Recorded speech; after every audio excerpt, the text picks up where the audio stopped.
Bismillahirrahmanirrahim. Assalamualaikum warahmatullahi wabarakatuh dan selamat siang. Nama saya Haryono Pasangkamase, mahasiswa doktor pada program Doktor Ilmu Akuntansi Fakultas Ekonomika dan Bisnis Universitas Gadjah Mada. Pertama, saya sangat berterima kasih kepada Bapak Prof. Jogianto sebagai Ketua Program Doktor Ilmu Akuntansi FEB UGM. Terima kasih juga kepada pengelola Akademi Program Doktor FEB UGM. Terima kasih yang mendalam kepada para tim penguji yang berkenan untuk menguji disertasi ini antara lain Bapak Prof. Dr. Abdul Halim MBA, Bapak Prof. Dr. Indra Bastian MBA, Bapak Prof. Dr. Slamet Sugiri MBA, Ibu Dr. Wuri Handayani MSI MA, dan Bapak Dr. Hendrian MSI. Secara khusus, penulis mempersembahkan rasa hormat setinggi-tingginya kepada tim promotor, yaitu promotor Bapak Irwan Taufik Ritonga MBus PhD, co-promotor Bapak Rusdi Akbar MSc PhD, dan co-promotor Bapak Suyanto MBA PhD. Disertasi ini berjudul Hambatan Implementasi Belanja dan Korupsi Birokrasi, Studi Kasus pada Pemerintah Daerah Wilayah DI Yogyakarta. Dengan kata lain, fokus penelitian ini adalah hambatan implementasi belanja dan korupsi birokrasi di pemerintah daerah atau Pemda. Hambatan implementasi belanja merupakan kendala penerapan kebijakan desentralisasi fiskal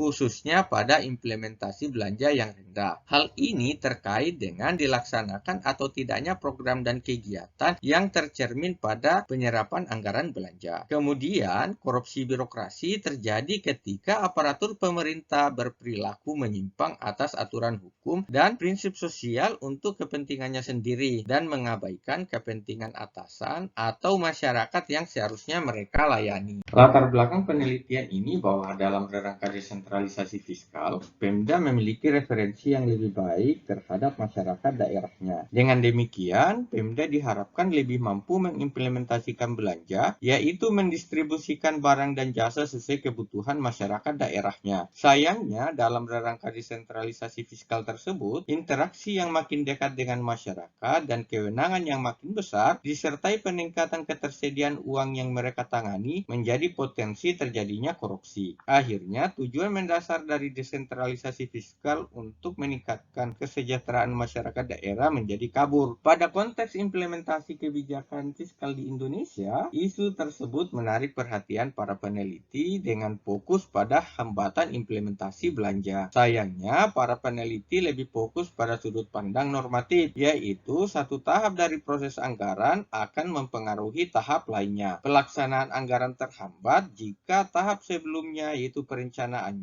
juga terhambat. Misalnya, perda tentang APBD terlambat disetujui, terjadi gagal lelang, persiapannya terlambat, dan lainnya. Aspek korupsi birokrasi Pemda cenderung diabaikan. Dengan demikian, studi ini berkonsentrasi pada hambatan implementasi belanja terkait dengan korupsi birokrasi di Pemda. Fakta-fakta menunjukkan bahwa hambatan implementasi belanja masih terjadi, tercermin dari daya serap anggaran yang rendah. Kemudian, korupsi birokrasi masih yang terburuk di Indonesia dan menyebar di seluruh Pemda di Indonesia.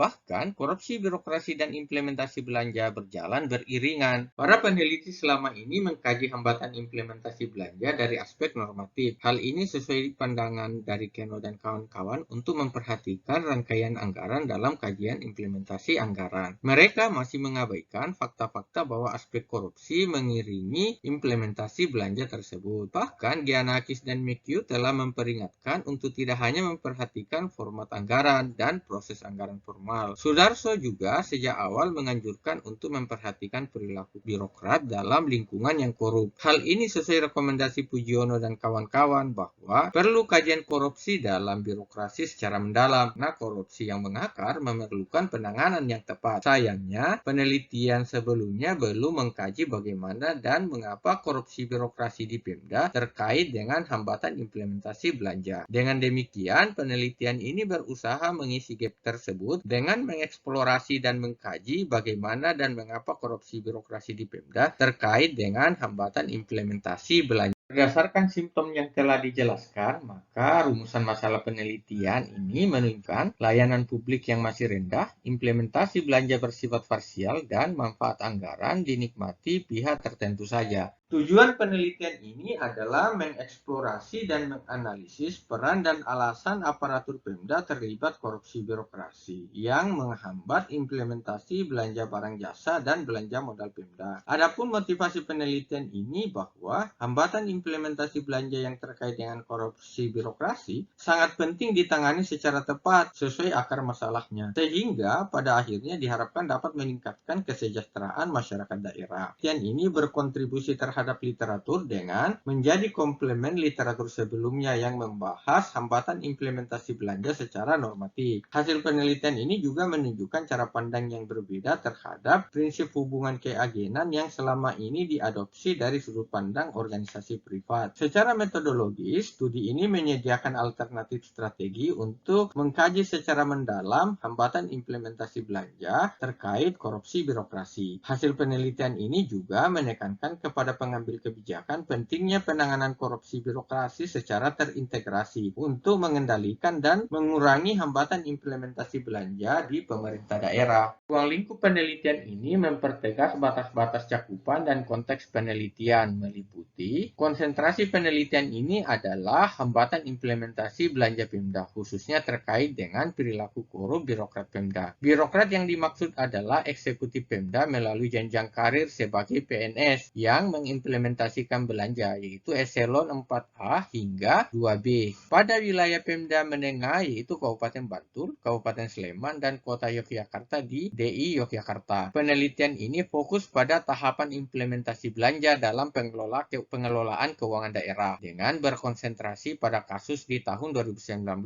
khususnya belanja barang dan jasa dan belanja modal yang merupakan jenis belanja terkait dengan kesejahteraan masyarakat. Adapun sorotan utama implementasi belanja pada penelitian ini adalah serapan anggaran di Pemda. Tinjauan literatur terhadap terminologi implementasi belanja menunjukkan 3 sudut pandang utama. Pertama, legalitas dalam implementasi belanja, yaitu implementasi belanja oleh eksekutif terjadi setelah Dewan menyetujui anggaran menjadi peraturan atau undang-undang. Kedua, implementasi belanja merupakan penyediaan dana sesungguhnya terhadap program dan kegiatan oleh pemerintah. Terakhir, definisi implementasi belanja kemudian bergeser ke sudut pandang proses penganggaran dalam pengelolaan keuangan negara atau manajemen penggunaan sumber daya pemerintah. Selanjutnya, tinjauan literatur penelitian terdahulu terkait dengan implementasi belanja di Pemda menunjukkan adanya peningkatan perhatian setelah penerbitan seminal paper dari SIG 1966. Makalah tersebut diilhami dari reformasi anggaran di Amerika Serikat yang setidaknya meliputi penekanan pada pertama kontrol belanja, kedua orientasi manajemen, dan terakhir berorientasi pada perencanaan. Dengan demikian, penelitian terdahulu tentang implementasi belanja pemerintah daerah di Amerika lebih terkait pada kontrol, kemudian ke kebijakan dalam melakukan perubahan anggaran dalam tahun berjalan. Meskipun kadang terjadi kesalahan manajemen, namun Forrester 1993 mengatakan korupsi dan kecurangan keuangan lainnya tidak menjadi perhatian karena jarang terjadi. Terakhir, implementasi anggaran berkonsentrasi pada evolusi orientasi implementasi belanja dan aspek manajerial. Sementara di Eropa terjadi perubahan konsentrasi ke hambatan serapan anggaran dari Uni Eropa oleh negara yang baru bergabung ke Uni Eropa tersebut. Di Afrika, konsentrasi cenderung terkait dengan reformasi, terutama peningkatan kompetensi eksekutif dalam pengelolaan anggaran. Secara global, lebih terkait dengan akuntabilitas. Di Asia, implementasi belanja kurang mendapat perhatian, namun di Indonesia lebih menyoroti serapan anggaran dari aspek normatif dan mulai bergeser ke aspek manajerial. Di literatur implementasi belanja yang terkait korupsi menunjukkan lebih banyak menyoroti keakuratan dan distribusi belanja. Tinjauan pengertian korupsi berdasarkan etimologinya menunjukkan terjadi pergeseran makna dari abad ke-14 yang berarti busuk berubah menjadi rusak pada abad ke-17. Sementara secara terminologi sampai saat ini tidak ada definisi yang disepakati oleh para ahli. Hal ini terjadi karena korupsi meliputi banyak segi. Meskipun demikian, secara jelas korupsi menunjukkan bahwa telah terjadi penyimpangan yang bertujuan untuk kepentingan yang bersifat pribadi. Heidenhammer dan Johnston mengelompokkan definisi tersebut dalam 3 konsentrasi, birokrasi, yaitu jabatan publik, kepentingan publik, dan pasar. Dalam penelitian ini lebih sesuai dengan definisi yang berpusat pada jabatan publik, meliputi kewajiban dan wewenang aparatur yang terkait dengan pelanggaran atas hukum atau pelanggaran nilai-nilai di masyarakat. Dalam negara demokrasi, Jain membagi korupsi dalam 3 kelompok. Pertama, korupsi besar yang terkait dengan pengambilan keputusan oleh pimpinan politis. Hal ini terjadi saat keputusan pengalokasian anggaran. Kedua, korupsi birokrasi terkait dengan pelaksanaan program dan kegiatan yang dilaksanakan oleh birokrat. Hal ini terjadi pada saat implementasi belanja. Terakhir, korupsi politis terkait dengan pengaruh politis dari legislator untuk memperoleh keuntungan yang bersifat pribadi. Hal ini juga terkait dalam pengambilan keputusan, sehingga memungkinkan terjadi irisan dengan korupsi besar oleh pimpinan politis, sebagaimana digambarkan oleh Elliot. Asumsi hubungan keagenan yang diaplikasikan pada sektor publik awalnya diadopsi dari hubungan keagenan di sektor privat, yaitu prinsipal atau atasan menugaskan pegawai atau bawahan untuk memberikan layanan kepada masyarakat atau klien, kadang disebut pelanggan atau pihak ketiga, bahkan atasan itu sendiri. Pegawai mempunyai kewenangan terhadap layanan tersebut. Pegawai berpeluang menggunakan wewenang tersebut untuk kepentingan pribadi. Dengan begitu melakukan penyimpangan. Bentuk penyimpangan tersebut berupa imbalan ilegal atau legal yang diperoleh dari klien. Sementara informasi yang diperoleh atasan atas aktivitas pegawai dan klien terbatas pada kesediaan pegawai dan klien untuk menyediakannya. Untuk menelusuri aktivitas korup yang tersembunyi tersebut digunakan teori jaringan aktor, yang mana jaringan para aktor ditranslasi mulai dari identifikasi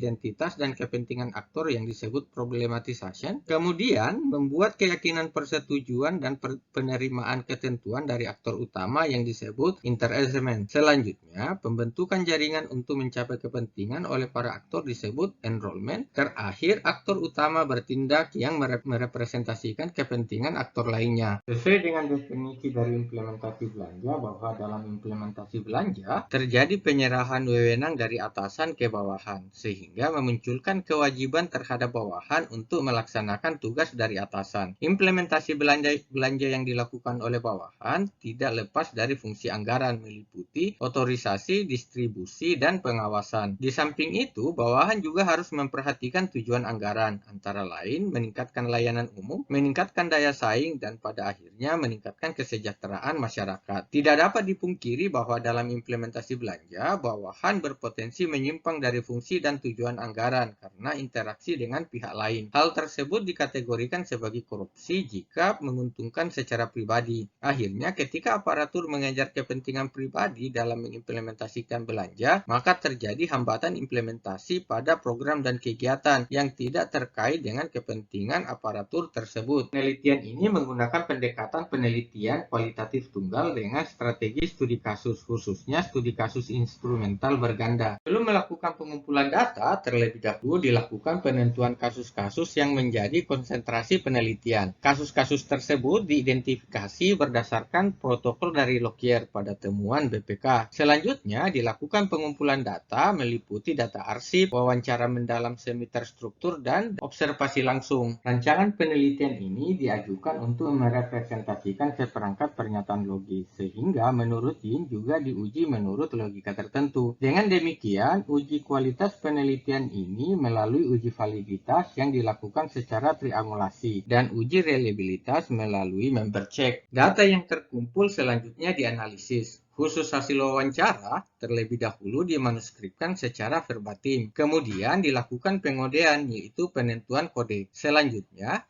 mengatur ulang fragmen-fragmen atau potongan-potongan menjadi pengelompokan dan urutan yang berbeda dari yang mungkin ada pada catatan asli dalam kategori tertentu. Interpretasi melibatkan penggunaan bagian yang disusun ulang tersebut untuk membuat narasi baru sebagai bagian analitis utama dalam membentuk naskah penelitian. Tahapan ini menafsirkan tema atau konsep yang disebut sebagai pengembangan teori oleh Henning. Terakhir, kesimpulan menunjukkan pengembangan teori berupa seperangkat temuan, yang mana menyediakan rangka kerja untuk memahami, menjelaskan, dan memprediksi fenomena. Siklus proses penelitian ini dilakukan mulai dari rancangan penelitian, kemudian siklus etnografi, terutama untuk memperoleh data lapangan. Terakhir, siklus analitis untuk mencapai pengembangan teori berdasarkan tema atau konsep yang ditemukan. Proses penelitian ini dilakukan secara siklus pada tiap tahap ke tahap berikutnya untuk mencapai saturasi. Deskripsi data pada Pemda yang menjadi sasaran penelitian menunjukkan bahwa Kabupaten Sleman lebih dominan dalam hal jumlah penduduk, jumlah pegawai negeri, total anggaran, jumlah anggaran belanja barang jasa dan belanja modal. Namun, Kabupaten Bantul yang memiliki jumlah perkara korupsi terbanyak di tahun 2019, yaitu 7 perkara. Identifikasi atas temuan BPK atas belanja barang dan jasa dan belanja modal yang terkait korupsi birokrasi untuk menjadi konsentrasi kasus penelitian, ditemukan bahwa pada Kabupaten Bantul 3 temuan belanja barang dan jasa, serta 1 temuan belanja modal. Kabupaten Sleman, 2 temuan belanja barang jasa, dan 1 temuan belanja modal. Terakhir, Kota Yogyakarta, ditemukan 3 temuan belanja modal. Realisasi belanja per triwulan organisasi Pemda tempat kasus yang menjadi konsentrasi penelitian ditemukan. Deskripsi data menunjukkan terjadi hambatan belanja di triwulan pertama hingga triwulan ketiga. Implementasi belanja menumpuk di akhir tahun. Informan pada penelitian ini terdiri dari informan bawahan 29 orang, informan yang menduduki jabatan manajer menengah 1 orang, manajer atas 2 orang, informan eksternal pemerintah 9 orang, dan wilayah kerja regional DI Yogyakarta 2 orang. Total informan sebanyak 43 orang. Hasil uji validitas dengan pendekatan triangulasi meliputi triangulasi sumber data, triangulasi metodologis, triangulasi investigator, dan triangulasi teoritis. Hasil uji reliabilitas menunjukkan koefisien kappa bernilai sempurna 1 dan members check 100%. Hasil proses pengodean melalui triangulasi data menunjukkan 4 tema. Pertama, tema tindakan aktor korupsi mengidentifikasi para aktor korupsi, yaitu aparatur atasan menengah, aparatur bawahan, penyedia jasa, dan anggota DPRD. Aktor tersebut terlibat melalui pola dan jenis korupsi tertentu yang diidentifikasi berdasarkan prinsip perilaku korupsi. Kedua, tema potensi perilaku korup berkelanjutan pada birokrasi di organisasi Pemda. Ketiga, tema hambatan kinerja yang menunjukkan dampak korupsi birokrasi menghambat implementasi belanja Pemda melalui kinerja rendah dan pemborosan. Terakhir, tema penanganan korupsi menunjukkan potensi penanganan korupsi dengan mendorong kinerja baik aparat, mempersepsikan anggaran untuk masyarakat, dan menindak korupsi secara tepat. Hasil pengodean berdasarkan referensi tiap kode dari hasil NVIPO 12+ menunjukkan kode intervensi lebih banyak dibicarakan pada tema tindakan aktor korupsi. Kemudian, kode toleransi tinggi lebih banyak dibicarakan oleh informan pada tema potensi korupsi berkelanjutan. Kode gangguan pekerjaan yang paling banyak dibicarakan pada tema hambatan kinerja. Terakhir, kode pencegahan internal yang paling banyak dibicarakan pada tema penanganan korupsi. Peran para aktor dalam jaringan korupsi sesuai dengan pendekatan teori jaringan aktor bahwa aparatur Pemda menjadi aktor utama untuk masuk obligatory purchase point implementasi belanja. Para aktor telah saling memahami identitas dan kepentingan masing-masing, sehingga tahapan problematisasi dan interassessment terjadi secara tumpang tindih sebagaimana disebutkan oleh Kallon, Vianesi, dan Grossi. Misalnya, aparatur bawahan telah memahami intervensi secara halus dari anggota DPRD dan perintah dari atasan menengah. Begitu juga dengan klien, sudah menjadi langganan aparatur bawahan sehingga mereka telah memahami permainan fiktif yang diperlukan. Terkait permainan korupsi tersebut, penelitian ini menemukan 2 istilah lokal yang digunakan untuk mengamankan aktivitas korup tersebut, yaitu QAQ untuk memperoleh keuntungan keuangan oleh aparatur dan bejo-bejan untuk antisipasi pengembalian kerugian keuangan daerah. Penelitian ini menunjukkan hubungan keagenan pada pemerintahan lebih kompleks daripada hubungan keagenan pada organisasi di sektor privat. Di sini, penyerahan wewenang tidak hanya secara mandat seperti di sektor privat, namun juga meliputi atribusi dan delegasi. Kompleksitas tersebut menunjukkan bahwa tidak semua hubungan keagenan yang terjadi dalam hubungan kompleks tersebut memunculkan kesenjangan informasi. Kesenjangan informasi ditemukan hanya terjadi pada atasan dengan atasan menengah, namun tidak terjadi antara atasan menengah dengan aparatur bawahan. Penelitian ini juga menunjukkan bahwa agen tidak selalu berperilaku mementingkan diri sendiri, sebagaimana asumsi teori keagenan yang diungkapkan oleh Ross Ackerman dan Downs. Temuan penelitian ini menunjukkan aparatur menurut atau manut terhadap pihak yang memiliki otoritas. Manut tersebut berdasarkan teori kepatuhan dari Milgram yang dimodifikasi oleh Blas berdasarkan kategori kekuasaan dari French dan Rapin, menunjukkan bahwa manut diturunkan dalam beberapa motivasi dari yang memiliki otorisasi atau kekuasaan, meliputi penghargaan, koersif, legalitas, ahli, dan informasi. Hasil penelitian ini disimpulkan dalam 4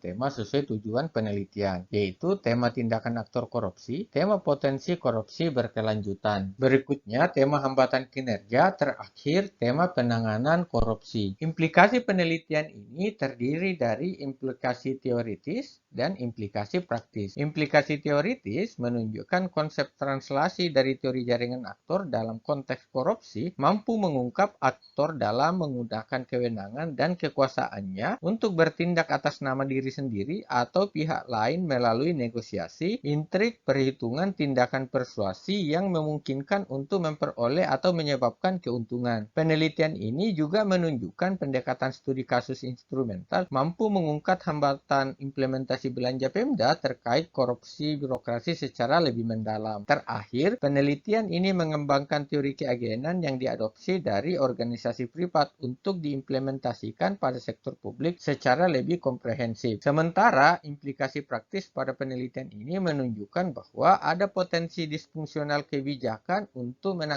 menangani hambatan implementasi belanja barang jasa dan belanja modal di Pemda karena masalah korupsi birokrasi yang kompleks. Dengan demikian, penelitian ini merekomendasikan pentingnya penanganan masalah tersebut secara terintegrasi. Penelitian ini memiliki beberapa keterbatasan, yaitu kasus korupsi birokrasi pada penelitian ini berkonsentrasi pada temuan BPK, sehingga memungkinkan ada bentuk korupsi lain yang tidak termuat. Oleh karena itu, kasus lain yang ditemukan oleh inspektorat daerah atau kasus dari aparat penegak hukum dapat menjadi acuan penelitian di masa akan datang untuk memperkaya penelitian ini. Diketahui juga bahwa korupsi birokrasi beririsan dengan jenis korupsi lainnya, yang artinya melibatkan aktor lainnya. Sementara penelitian ini lebih berkonsentrasi pada birokrat Pemda. Dengan demikian, penelitian di masa akan datang dapat memperluas penelitian ini dengan berkonsentrasi pada sudut pandang politisi dan pengusaha. Demikian presentasi disertasi ini. Terima kasih. Assalamualaikum warahmatullahi wabarakatuh.